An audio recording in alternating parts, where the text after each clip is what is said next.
I'm 36 years old. I've been married for 5 years, together with my wife for 7 in total. From the outside, our life looked solid, quiet suburban house, 2 stable incomes, plans neatly lined up for the future. Kids were always part of that picture. At least that's what I believed. Before anyone asks, no, I didn't just magically pull divorce papers out of thin air. I'm not psychic. I'd been watching warning signs stack up for 8 straight months, quietly preparing for the worst while still hoping I was wrong. It started last spring, when my wife reconnected with her ex at an alumni event. They'd been together for 4 years before me, engaged briefly. That engagement supposedly ended when he cheated. She'd told me the story early in our relationship, how devastated she'd been, how the whole thing had imploded, ancient history or so I thought. But when she came home from that reunion, something felt off. She was lighter, happier in a way that didn't seem connected to us. She started texting constantly, smiling at her phone, laughing at messages she wouldn't explain. When I casually asked who she was talking to, she brushed it off. Just old college friends. You know how reunions are. I let it go. That was mistake number 1. 3 months later, while she was in the shower, her phone lit up on the counter. A notification flashed, his name. The preview was enough to punch the air out of my lungs. Can't stop thinking about what you said. Miss you too. I didn't confront her. Maybe that sounds weak, but I needed clarity before action. So instead of reacting, I observed closely. From that point on, he was everywhere. My ex used to say that. My ex loved this place. My ex and I had a joke about that. Every conversation circled back to him. It felt like a constant comparison, like some invisible scoreboard where I was slowly losing. Around the same time, our fertility discussions intensified. We'd been trying for nearly 2 years. All the tests came back normal. IVF was the next step, and I was genuinely on board.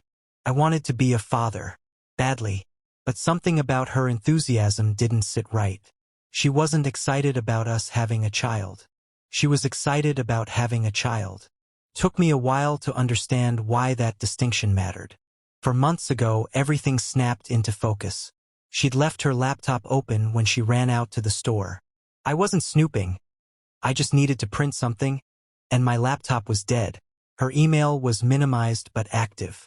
When I clicked the wrong browser tab, a conversation popped up with a fertility clinic I'd never heard of, located hundreds of miles away. She was asking about the status of frozen embryos and sperm samples from a previous IVF cycle. With her ex, from 7 years ago, before she'd ever met me. They'd done 1 round of IVF together that failed, and they'd frozen the remaining material. She'd been paying the storage fees the entire time. Through our relationship, through our engagement, through 5 years of marriage, without ever telling me. I felt like the ground disappeared beneath my feet. But again, I stayed quiet. I took screenshots, saved everything to a secure cloud folder she didn't know existed. Then I called a lawyer the next morning. For 4 months, I documented everything. Texts I glimpsed when she left her phone unlocked. Emails about the storage facility. Browser history. Can I use ex's sperm for IVF with new husband? My lawyer drew up divorce papers. I kept them in my work bag, bringing them home every night. I was still hoping I was wrong. Last Tuesday, she finally said it out loud. We were eating takeout Thai food from our usual place. She barely touched her pad Thai, kept checking her phone. Finally, she pushed her plate away. I want to talk about the baby stuff. My heart was pounding, but I stayed calm. She took a deep breath, like she was about to deliver good news. I've been thinking a lot about IVF, about what makes the most sense. I think we should use donor sperm. I nodded slowly. Specifically, she added, the samples already in storage from my previous IVF cycle. I set down my fork. You mean your ex's sperm? She looked relieved that I knew. Oh, good. That makes this easier. She launched into her reasoning, how practical it was, how the genetics were known, how he was tall, healthy, intelligent, how he'd already agreed to sign away parental rights. No strings attached. You want me? I said quietly.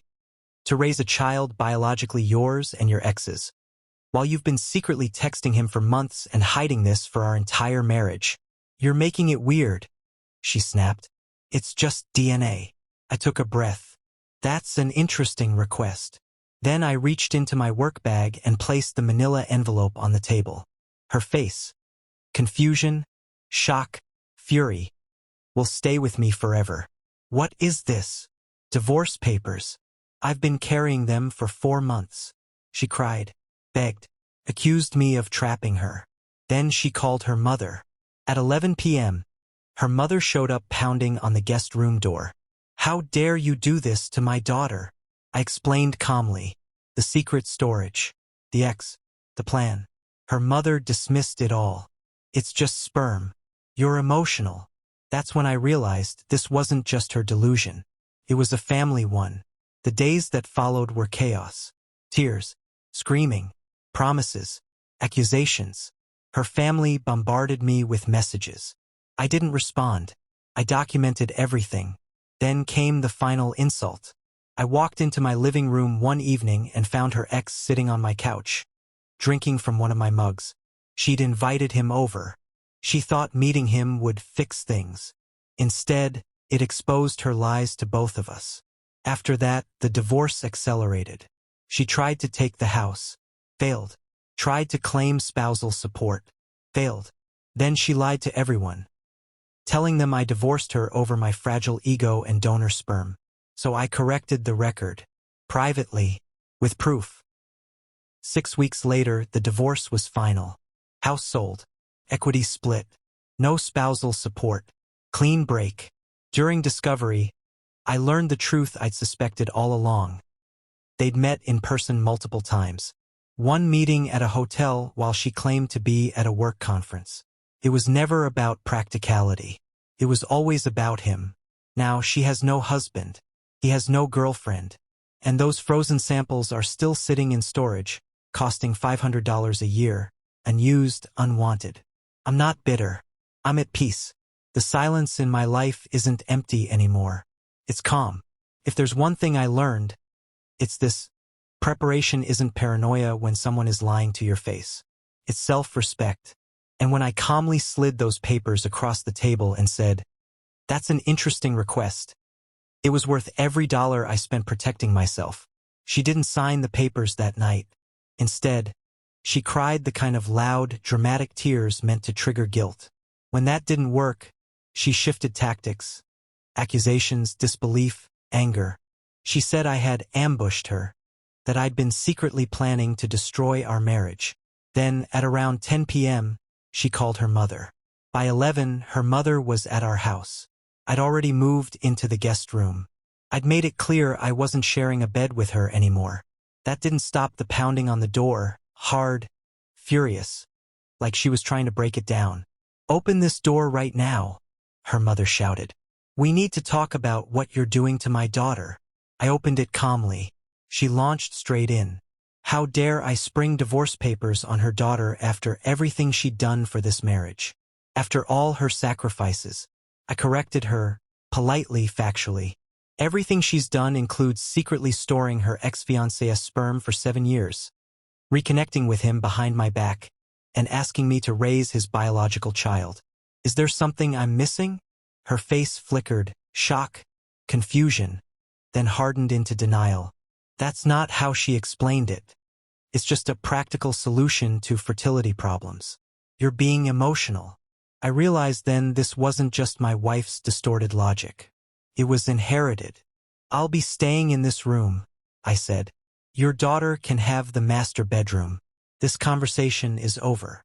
I closed the door and listened as she told my wife in the hallway what a cold, unfeeling man I was. How she never trusted me. How this proved I never really loved her daughter. The next few days were hell. My wife swung wildly between sobbing apologies and screaming accusations. One minute she promised to cancel the storage, cut contact with her ex, do anything to save the marriage. The next, she accused me of punishing her for having a past and using this as an excuse to leave. Her mother left voicemails, sometimes for a day, calling me vindictive, heartless, a destroyer of families. Her sister texted. She made one simple fertility request and you responded with divorce papers. You're actually insane. I didn't reply to any of them. I screenshotted everything and sent it straight to my lawyer. Then came the moment that still doesn't feel real. For days after the dinner, I came home from work and walked into my living room. Someone was sitting on my couch, drinking from my mug. Her ex. He stood up awkwardly when he saw me. Hey, man. I think there's been a misunderstanding. I looked at my wife. You invited him into our house. I wanted him to explain, she said. So you'd see it's not romantic. It's just about the baby.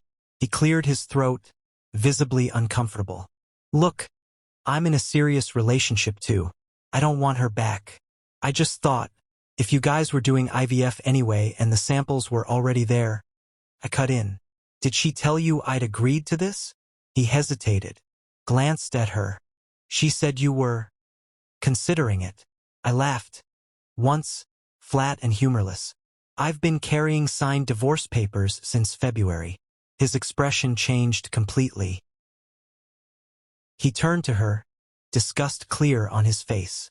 You told me he was on board, that this meeting was to finalize details. I almost felt sorry for him, is how I describe it now. Almost. He apologized to me, then he left. Fast. My wife tried to explain. She genuinely believed that if I met him, if I saw how normal he was, I'd change my mind. She thought bringing the man whose child she wanted to conceive into our living room would somehow fix everything. That was the moment I knew there was no version of reality left where this marriage survived. 2 weeks later, the divorce formally moved forward. She tried to claim the house was basically hers because she'd made it a home. Ignored the joint mortgage, equal down payment, equal payments for 5 years. My lawyer shut that down immediately. We'd sell and split the equity. She exploded. Called me petty, vindictive. Then she tried for spousal support, claiming I'd been financially controlling because we had a joint account we both contributed to equally and both had full access to. That argument didn't last long once her own lawyer explained how ridiculous it sounded given our similar incomes and her promotions. When that failed, she went scorched earth socially. She told everyone, family, friends, neighbors, that I had fertility issues I'd been hiding. That when she lovingly suggested donor sperm, I flew into a narcissistic rage and filed for divorce out of wounded pride. My phone blew up, so I corrected the record, quietly, with proof, screenshots, emails, dates, searches. The story collapsed almost immediately, but my wife doubled down, claiming I'd fabricated evidence, twisted her words, misunderstood everything. Fortunately for me, facts don't care about gaslighting. By the time the court dates rolled around, the truth was already clear. And that's when discovery revealed what I'd suspected all along. They hadn't just been texting. They'd met multiple times. He turned to her, disgust clear on his face. You told me he was on board, that this meeting was to finalize details. I almost felt sorry for him, is how I describe it now. Almost. He apologized to me, then he left. Fast. My wife tried to explain. She genuinely believed that if I met him, if I saw how normal he was, I'd change my mind. She thought bringing the man whose child she wanted to conceive into our living room would somehow fix everything. That was the moment I knew there was no version of reality left where this marriage survived. 2 weeks later, the divorce formally moved forward. She tried to claim the house was basically hers because she'd made it a home. Ignored the joint mortgage, equal down payment, equal payments for 5 years. My lawyer shut that down immediately. We'd sell and split the equity. She exploded, called me petty, vindictive. Then she tried for spousal support, claiming I'd been financially controlling because we had a joint account we both contributed to equally and both had full access to. That argument didn't last long once her own lawyer explained how ridiculous it sounded given our similar incomes and her promotions. When that failed, she went scorched earth socially. She told everyone, family, friends, neighbors, that I had fertility issues I'd been hiding. That when she lovingly suggested donor sperm, I flew into a narcissistic rage and filed for divorce out of wounded pride. My phone blew up, So I corrected the record. Quietly. With proof. Screenshots. Emails. Dates. Searches. The story collapsed almost immediately. But my wife doubled down, claiming I'd fabricated evidence, twisted her words, misunderstood everything. Fortunately for me, facts don't care about gaslighting. By the time the court dates rolled around, the truth was already clear. And that's when discovery revealed what I'd suspected all along. They hadn't just been texting. They'd met multiple times.